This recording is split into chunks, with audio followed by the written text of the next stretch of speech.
But இந்த மாதிரி family எல்லாரையும் பலி கொடுத்துட்டு யாருக்காக மாஸ்ல மண்டை வச்சு ஃபைட் பண்ணி யாரை காப்பாற்ற குத்து மேல 2 வெட்டு விழுது. அவர் அன்கான்சியஸ் ஆகி எல்லாரையும் அவர் கண்ணு முன்னாடியே போட்டு தள்ளி உட்காந்து அழுதெல்லாம் முடிச்சுட்டு ஸ்டைலா கிளம்பி போய் ஃபைட் பண்ணிட்டு இருப்போம்.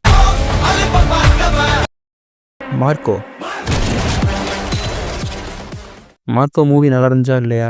படம் ஓகேயா, சூப்பரா? என்னை பொறுத்த வரைக்கும் படம் நல்லா இருந்துச்சு.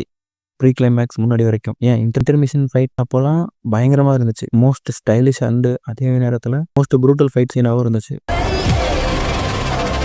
பர்டிகுலர் ஷாட்டில் 2 ஆக்ஸ் எடுத்து வச்சு ஃபைட் பண்ணுவார். அந்த ஆக்ஸை சுற்றும் போதெல்லாம் பயங்கர மாசாக இருந்துச்சு. அந்த சீன்லாம் மார்க்கோவோட ஹீரோ உன்னி முகுந்தன் தான் மாசா தெரிஞ்சாரு. ஏன் இங்கே நான் ஹீரோவை மார்க்கோவை சொல்லலைன்னா, மார்க்கோ கேரக்டர் அவ்வளோ இன்டெலிஜென்ட்டாக காட்டியிருக்க மாட்டாங்க. வில்லன் கேங் கூடயே சுற்றி அவங்களே இவரை ஏமாற்றிக்கிட்டு இருப்பாங்க.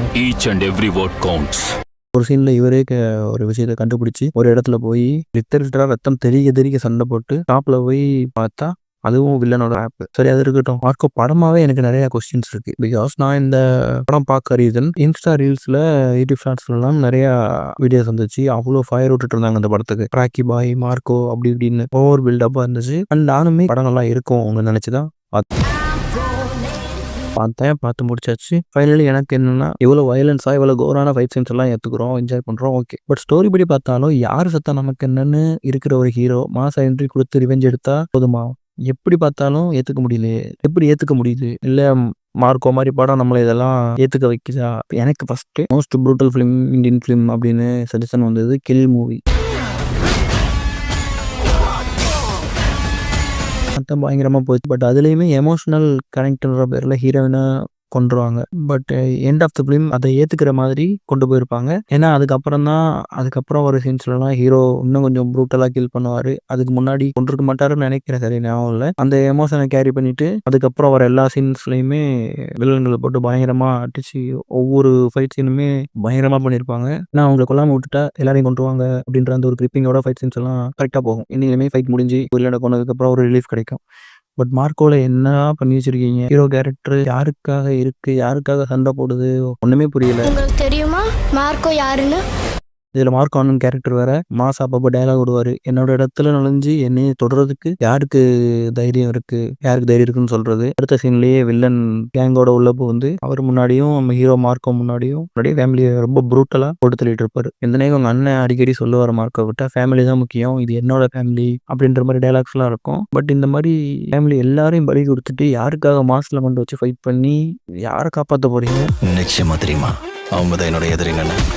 இல்லை ப்ரோ, ஃபைனல் ஃபைட்டுக்கு ஒரு ரிவெஞ்சு ஹெவியாக ஒரு ரீசன் ஒன்று வேணும்ல அப்படின்னு தோணுச்சுன்னா, மார்க்கோ படம் ஸ்டார்ட் ஆகுறதுலேயே அந்த ஹெவி ரீசனோட தான் ஸ்டார்ட் ஆகும். அவன் கண்ணு தெரியாத தம்பியை கொடூரமாக கொன்னதுக்கு அப்புறம் மார்க்கோவும் தம்பிக்கும் இருக்கிற பாண்டிங்கை காட்டினது, இதெல்லாம் படம் ஸ்டார்டிங்லேயே அந்த மிகப்பெரிய ரீசனோட தான். அப்போதான் குறைக்கி இன்டர்மிஷன் டைமில் அவன் ஃப்ரெண்டோட கையை வெட்டியிருப்பாங்க. இதுவே கிளைமேக்ஸ் வரைக்கும் மார்க்கோ இன்னும் ஒரு 300 பேரை கொன்னாலும் ஓகே தான்.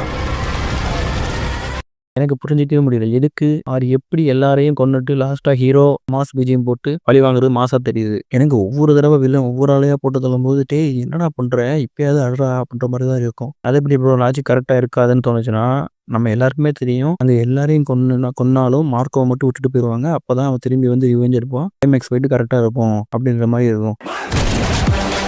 அதே மாதிரி அடுத்த சீனில் உட்காந்து அழுதெல்லாம் முடிச்சுட்டு ஸ்டைலாக கிளம்பி போய் ஃபைட் பண்ணிட்டு இருப்போம். எனக்கு என்ன புரியலன்னா, இப்போ ஜெயிலர் படத்தில் இதே மாதிரி ஒரு சீன் இருக்கும். அதாவது வில்லன்ஸ்லாம் வீட்டுக்குள்ள என்ட்ராகணும்னு தெரிஞ்சுமே முத்துவேல் பாண்டியன் செட்டிங்ஸ் எல்லாம் போட்டு வச்சிருப்பாரு. கரெக்டாக எல்லாமே முடிஞ்சிடும், மாசம் இருக்கும்.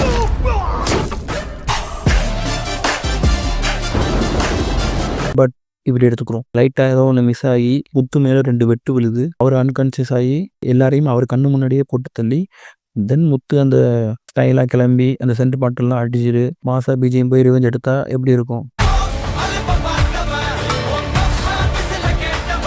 பட் அதெல்லாம் நடக்காம இருந்தாலும் ஏனது ஒர்க் அவுட் ஆச்சுன்னா, ஆல்ரெடி முத்துக்கிட்ட எல்லாரையும் கொல்றதுக்கான ஒரு ஹெவியான ரீசன் இருக்கு. ஏன்னா ஆல்ரெடி கொண்டுட்டாங்க. ஸோ நம்மளுக்கு இந்த எமோஷன் கரெக்டாக கன்வே ஆயிடுச்சு. நீ பார்க்காத ஒன்று நான் பார்த்துருக்கேன். முன்னாடி சொன்ன மாதிரி மார்க்கோவில் அவனோட இன்னசென்ட் தம்பியை கொன்னதுக்கே சேர்த்து வில்லன் கேங்க மொத்தமாக போட்டு தரலாம். இது ஏன் இப்படி எடுத்தாங்கன்னு ஒன்றும் புரியலையே. இந்த படம் பார்த்துட்டு ஏன் இவ்வளோ வயலன்ஸு, ஏன் இவ்வளோ கோரா இருக்குன்னு கேட்டவங்கள விட மார்க்கோ மாஸ்ன்னு பண்ணி ஃபயர் விட்டது இவங்க தான் அதிகம். ஏகப்பட்டது சுத்திட்டு இருந்துச்சு இந்த மாதிரி வீடியோஸ் தான்.